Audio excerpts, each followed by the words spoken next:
सबसे प्रोग्राम देखने वाले और सुनने वालों को अस्सलाम वालेकुम। गाइस, तीन बड़ी अहम न्यूज़ है। पहली जो है वो बड़ी अफसोसनाक ख़बर है कि गुज़िश्ता दिनों जो है वो लियाकताबाद टाउन में जो है नामालूम अफराद की फायरिंग थे। MQM के कारकुनान जो है वो हलाक हुए और ज़ख्मी हुए। इस पर ज़रा बात करेंगे। इसके अलावा कराची जेल थे जो तकरीबन 80 कैदी जो वहाँ से लापता हो गए, फ़रार हो गए, उस पर ज़रा बात करेंगे। और बात करेंगे ज़रा कराची के इलाके में जो एक दरिंदा शख्स ने जो एक शख्स पर तशद्दुद किया और उसकी बहन जो माफ़िया मांगती रही, इस पर ज़रा नई तफ्तीश हुई है, ज़रा इस पर बात करेंगे। गुज़िश्ता दिनों हमने ये देखा, पहली न्यूज़ की तरफ चलते हैं, कि कराची का इलाका लियाकताबाद शायद अलकरम स्क्वायर है। वहाँ पर चाय के होटल पे जो है वहाँ पर MQM के यूनियन के कुछ लोग बैठे हुए थे, मेंबरान बैठे हुए थे। तो वहाँ पर नामालूम अफराद आए और फायरिंग शुरू कर दी अंधाधुंध। फायरिंग के नतीजे में MQM के एक मेंबर जो है वो हलाक हो गए, जिनका नाम मैं ऐसे मैं उनका नाम भूल गया हूँ। वो हलाक हुए। दो कारकुनान जो है वो शदीद ज़ख्मी हुए, उनकी हालत भी अभी तफ्तीशनाक है।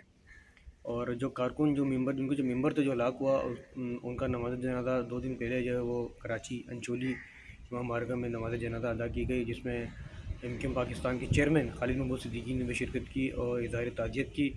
और हुकूमत सिंध से जो है काफ़ी वो तनकीद करके कहा कि हमें इनके जो है जो कातिल जो है किसी भी सूरत में चाहिए। जैसे वाक़यात पहले भी हुए। इसके अलावा जो है वो MQM पाकिस्तान के चेयरमैन खालिद महमूद सिद्दीकी ने ये भी कहा है कि MQM में हालात ख़राब करने की जो है वो साजिश की जा रही है और नस्ल कशी की जा रही है ताकि कराची में जो है मज़ीद हालात ख़राब हों। पहले भी आपको मालूम है कि कराची में जो है वैसे भी जो है वो दूसरे हालात ख़राब हैं, पानी बिजली गैस का मसला वैसे चल रहा है। खुदा न खास्ता अगर नस्ल कशी के हालात अगर दोबारा से ख़राब होने लग गए तो फिर बचेगा क्या बाकी? तो बाकी तो कुछ नहीं बचा ना। तो उन्होंने कहा कि कराची में जो है हालात ख़राब करने की साजिश की जा रही है, लड़वाने की साजिश की जा रही है MQM को। नमाज जनाजा में जो है खालिद महमूद सिद्दीकी भी थे। इसके अलावा जो है वो MQM के जो डिप्टी कन्वीनर हैं MQM पाकिस्तान के, मैं इनका नाम भूल शायद आजकल मैं तो नाम काफ़ी इनके भूल जाता हूँ, जहन में रहता नहीं है। तो वो भी जो है वो क्या आए हुए थे। इसके अलावा दीगर रहनुमा भी मौजूद थे MQM पाकिस्तान के। अब जो है वो ये रिपोर्ट जो है काफ़ी देर तक जो है कराची के पाकिस्तान के मुख्तलिफ चैनलों में जो है ट्रांसमिशन में चलती रही कि कारकुन जो है वो हलाक हो गए, इमरान जो है हलाक हो गए। हालांकि हलाक सिर्फ एक शख्स हुआ था, बाकी जो है वो दो शदीद ज़ख्मी हो गए थे। उनके लिए हम ज़ाहिर दुआ गो अल्लाह ताला उनको सेहत तंदुरुस्ती अता फरमाए, आमीन। वैसे देखा जाए तो ये वाकई में एक बहुत बड़ा हादसा है जो कि जो है बहुत अफसोसनाक है। ऐसे वाक़यात जो है ख़ास तौर पर हमारे मुल्क पाकिस्तान में नहीं होने चाहिए। इसकी रोकथाम के लिए इदारों को कोशिश करनी चाहिए, बल्कि वो कर भी रहे हैं बाकायदा।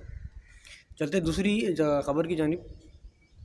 दूसरी ख़बर ये गाइस कि कराची जेल से जो है वो 80 कैदी जो है फ़रार हो गए।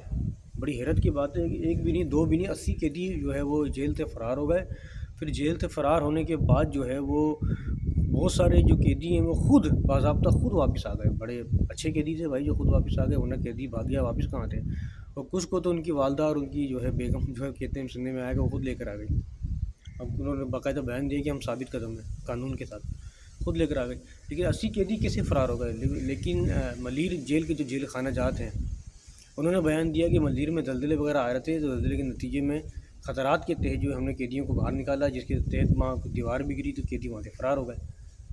तो एक बात समझ में नहीं आई इनका बयान, क्या बयान है समझ में नहीं आया कि दीवार गिरी, दलदला है, कोई क्या बयान दे रहा है, कोई क्या बयान दे रहा है। एक पुलिस वाले ने बोला कि फायरिंग काफ़ी वहाँ पर हो रही थी।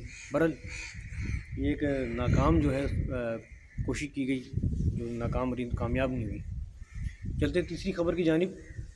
गुज़िश्ता दिनों एक दरिंदा शख्स जिसका नाम सलमान फ़ारूकी, उसने जो है कराची की बीच सड़क पे जो है उसकी गाड़ी के सामने एक बाइक आई जो गरीब फैमिली थी, एक लड़की थी, एक लड़का था, वो सामने आई। तो जिसके नतीजे में उसने उस लड़के को पकड़ के मारना शुरू कर दिया सबके सामने। और फिर जो है उसकी जो बहन थी वो गिड़गाती रह गई, माफ़िया मांगती रह गई, हाथ जोड़ती रह गई कि छोड़ दो मेरे भाई को, छोड़ दो। लेकिन उस शख्स ने नहीं छोड़ा। उसकी गिरफ्तारी अमल में आई है। अब वो रो रहा है, तड़प रहा है, माफ़िया मांग रहा है कि मुझे छोड़ दो। अब उसके पर अल्लाह की लाठी पड़ी है, तो अब वो तौबा तौबा कर रहा है। अब वो जेल में है। बहरहाल लेके हमने ये देखा कि जब उसे सिंध हाई कोर्ट में जब पेश किया करने के लिए लेके जा रहे थे, बल्कि पेशी के बाद उसे वापस जब लेके आ रहे थे तो एक वकील ने उसे थप्पड़ भी मार दिया। तो ये जो वीडियो जो है ये वीडियो और ये थप्पड़ मारने की वीडियो बहुत वायरल हुई थी बाकायदा, काफ़ी वायरल हो गई थी। تو اس کے خلاف بھی کیس چل رہا ہے، اللہ تعالیٰ اس کو منطقی انجام تک پہنچائے، تاکہ اس کی طرح دوسرے جو ہیں وہ جو طاقتور لوگ ہیں وہ ایسی حرکتیں نہ کریں غریبوں کے ساتھ۔ تو گائز یہ 3 بڑی اہم نیوز تھی جو آپ تک پہنچائی ہیں۔